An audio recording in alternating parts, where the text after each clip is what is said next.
Fala pessoal, sejam bem-vindos a mais uma aula de genética. Até agora a gente viu aqueles casos clássicos de Mendel, onde um gene sozinho decidia uma característica. Por exemplo, a cor da ervilha verde e amarela, onde a gente viu uma dominância de uma característica em relação à outra. Mas na vida real costuma ser um pouco mais complexo do que isso. Na aula de hoje vamos entender o que acontece quando vários genes trabalham juntos. De um lado, teremos o estudo da herança quantitativa, onde os genes somam efeitos para formar características graduais, como por exemplo na nossa altura ou o tom da nossa pele.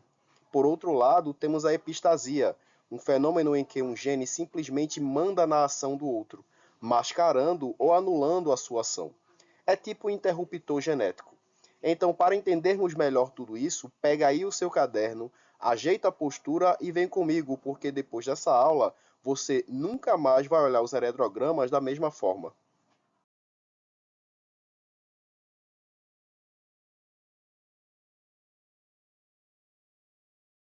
Vamos iniciar com a herança quantitativa, que é considerada um caso especial dentro da segunda lei de Mendel. Aqui vamos prestar atenção, muita atenção, porque a lógica clássica muda. Esqueça aquela ideia de que um alelo simplesmente domina sobre o outro. Na herança quantitativa, não existe alelo dominante nem recessivo nos moldes tradicionais. O correto é dividi-los entre alelos aditivos e não aditivos. Dessa forma, quando indicarmos um alelo dominante, vamos indicar no conceito de ser aditivo de uma característica. E quando ele for recessivo, vamos indicar como não aditivo.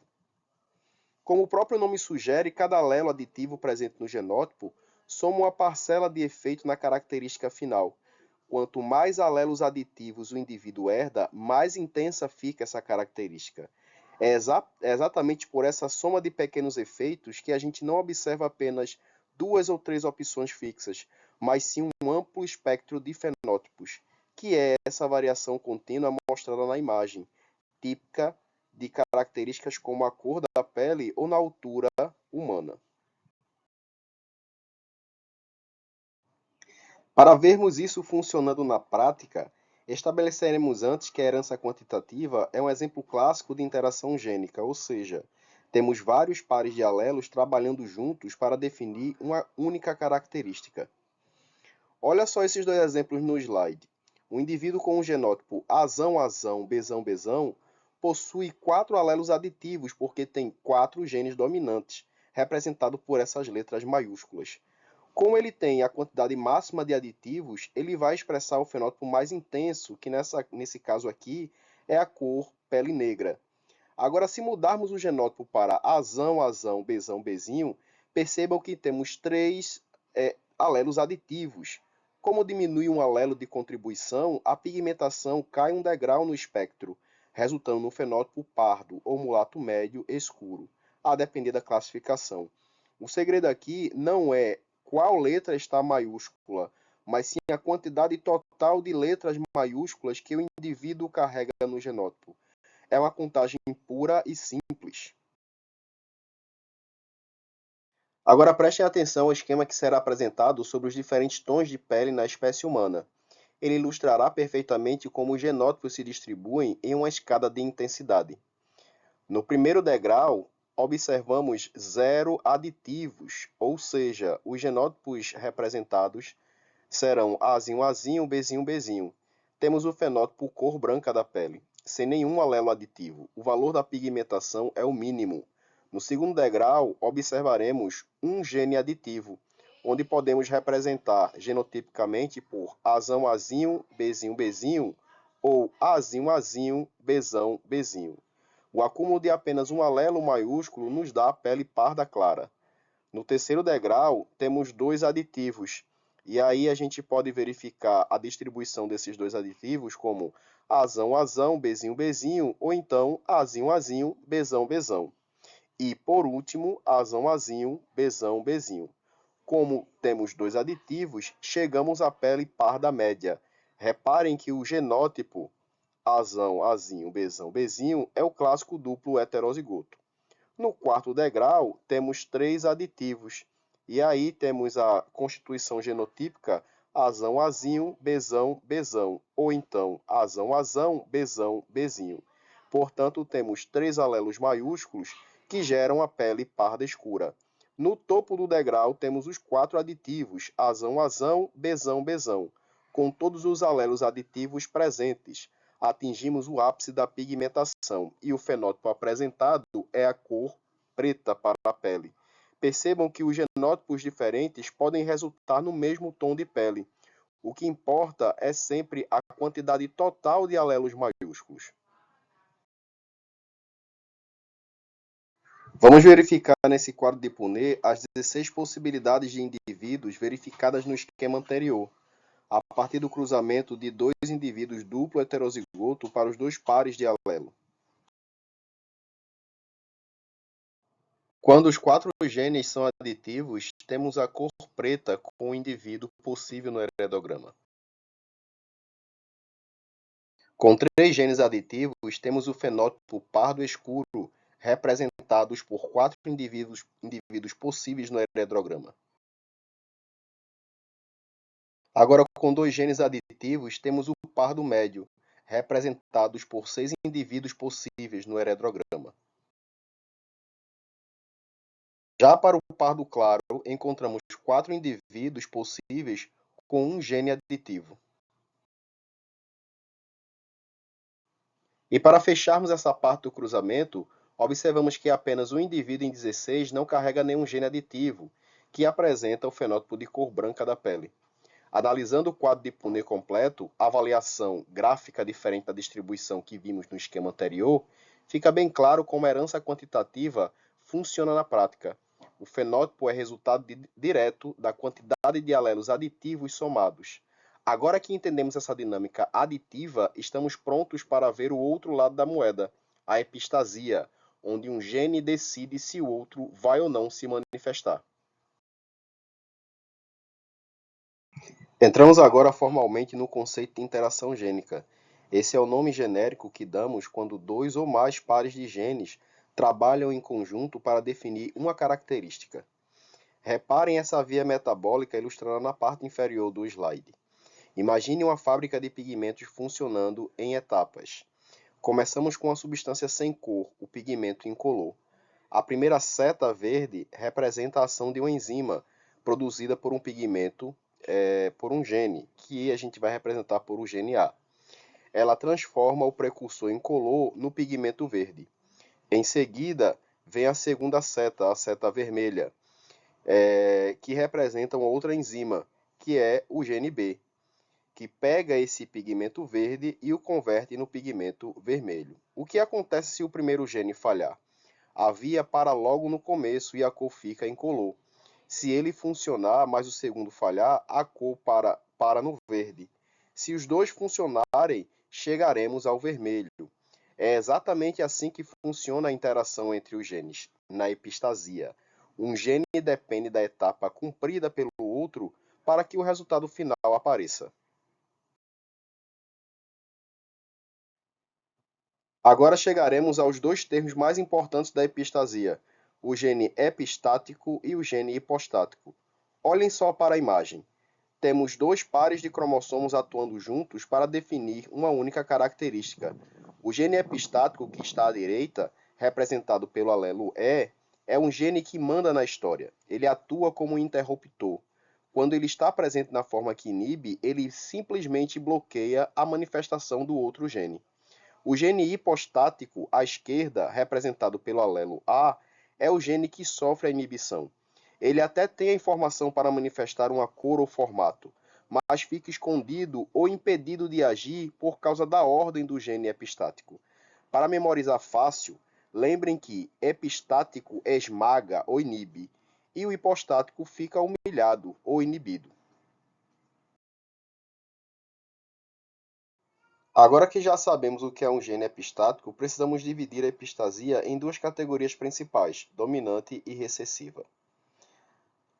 Olhem primeiro para o lado esquerdo na epistasia dominante. Aqui o alelo inibidor é dominante. Isso significa que basta uma única cópia do alelo dominante para desligar o outro gene e impedir sua expressão.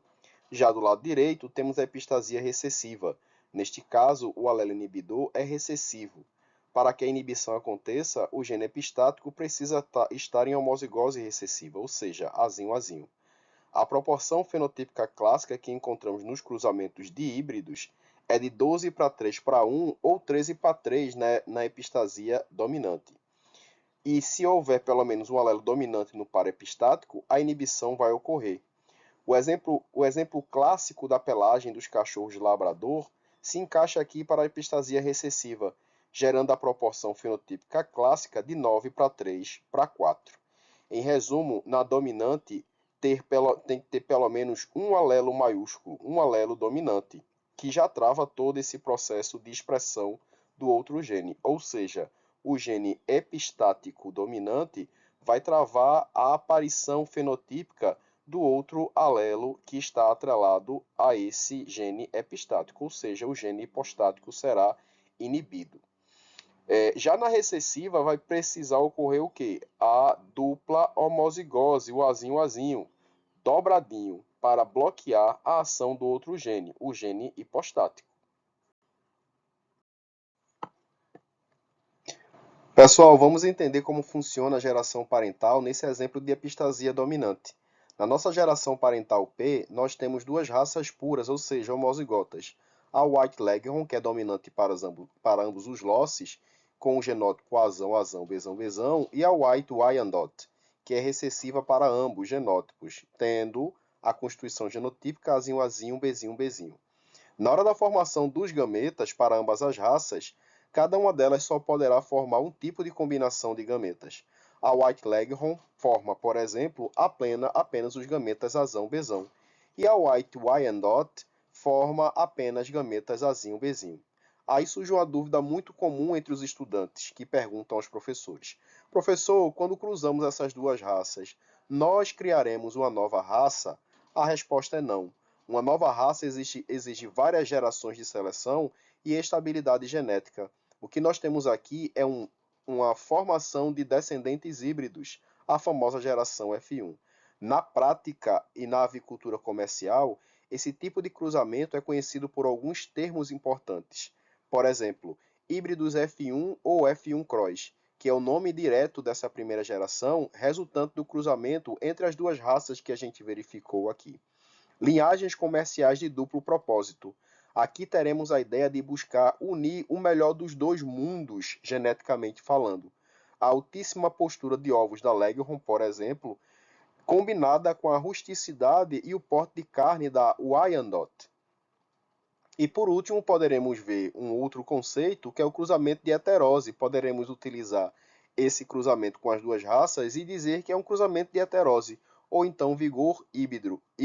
E aqui a gente vai ter o fenômeno genético onde os filhotes dessa primeira geração nascem mais resistentes, fortes e produtivos do que qualquer um dos seus pais puros.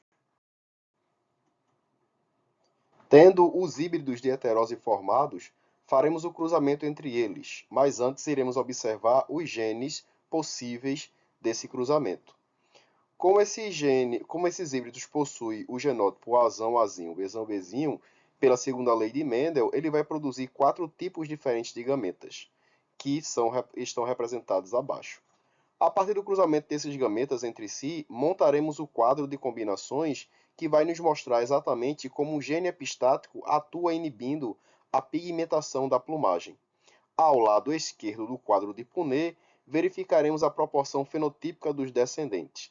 E do lado direito, o esquema do gene regulador, ou seja, epistático, que no caso será o gene Bezão. Pelo esquema do gene regulador, o alelo Bzão presente irá impedir que ocorra a coloração nas penas das aves. Dessa forma, todos os indivíduos com o gene epistático Bzão apresentará no seu fenótipo a coloração branca, ou seja, a proporção fenotípica que iremos observar é de 13 para 16 indivíduos. Mas quando o gene epistático não tiver o alelo dominante Bzão, mas sim o duplo recessivo Bzinho-Bzinho, não haverá a inibição da pigmentação nas penas das aves, e o fenótipo será penas coloridas com proporção fenotípica 13 para 16. Aqui estão representadas as distribuições das quantidades de indivíduos de acordo com a sua constituição genotípica. Os 13 indivíduos que sofreram epistasia e os 3 que não sofreram epistasia. Agora, para entender a epistasia recessiva, vamos olhar para o exemplo clássico dos camundongos. Aqui, o gene epistático precisa estar obrigatoriamente em homozigose recessiva, ou seja, no formato duplo recessivo, Czinho, para conseguir inibir o gene hipostático. Os indivíduos mostrados nesse slide possuem um alelo epistático dominante e, portanto, não inibirá o fenótipo marrom da pelagem dos camundongos. A proporção dos indivíduos encontradas aqui é de 9 para 16 indivíduos. Nesse outro caso aqui, em razão do genótipo azinho codificar a pelagem preta e o alelo epistático ter um gene dominante, não ocorrerá novamente a inibição da cor preta na pelagem dos camundongos. Dessa forma, teremos a proporção de 3 para 16 indivíduos na pelagem preta. Verificando os 4 últimos indivíduos do quadro de Punnett, observaremos que 3 deles possuem a característica para ter a coloração marrom na sua pelagem, e um deles seria preto, devido à sua constituição genotípica azinho. Contudo, observamos que o gene epistático presente nesse genótipo é o Czinho, ou seja, ele tem epistasia recessiva. Por ter ocorrido isso, a presença desse gene epistático, não aparece, portanto, esse indivíduo com coloração preta e nem esses aqui com coloração marrom, devido à ação do gene epistático. E aí, os indivíduos, por não ter coloração na pelagem, apresentam a característica albina. Na proporção fenotípica, observamos o albino 4 para 16. Nesse quadro, observamos todos os indivíduos distribuídos nas suas diversas características genotípicas, aliados com as fenotípicas. Neste slide, vamos estudar a epistasia recessiva duplicada, ou também conhecida como ação gênica complementar. O conceito fundamental aqui é simples. Se o indivíduo apresentar um par de alelos recessivos em qualquer um dos dois locos, Azinho ou Bzinho, o resultado final é mascarado. Para que o fenótipo dominante se manifeste, o organismo precisa obrigatoriamente de pelo menos um alelo dominante em ambos os locos, A e B. Entenda o mecanismo por meio desta via metabólica em duas etapas. A enzima A do gene A converte o precursor incolor em um produto intermediário. A enzima B do gene B pega esse intermediário e o transforma no pigmento final. Se o indivíduo for Azinho ou Bzinho, a cadeia metabólica é interrompida e o pigmento não é produzido. Em um cruzamento entre duplo heterozigoto, Azinho, Bzinho, cruzando com Azinho, Bzinho, a proporção Mendeliana tradicional, como já vimos antes, é de 9 para 3 para 3 para 1. E aí, na epistasia duplo recessiva, ela se transforma em 9 para 7. Desses 9 para 7, vamos ver que 9 para 16 indivíduos apresentam um fenótipo dominante com a constituição nos seus locos com um gene dominante Azão e outro gene dominante Bzão. E 7 para 16 apresentam um fenótipo com um gene só dominante em cada locus. Contudo, haverá um loco duplamente recessivo obrigatoriamente. Dois exemplos clássicos desse fenômeno são as flores da ervilha de cheiro e também a surdez congênita humana. Mas aqui a gente vai ver um exemplo da pelagem em labradores.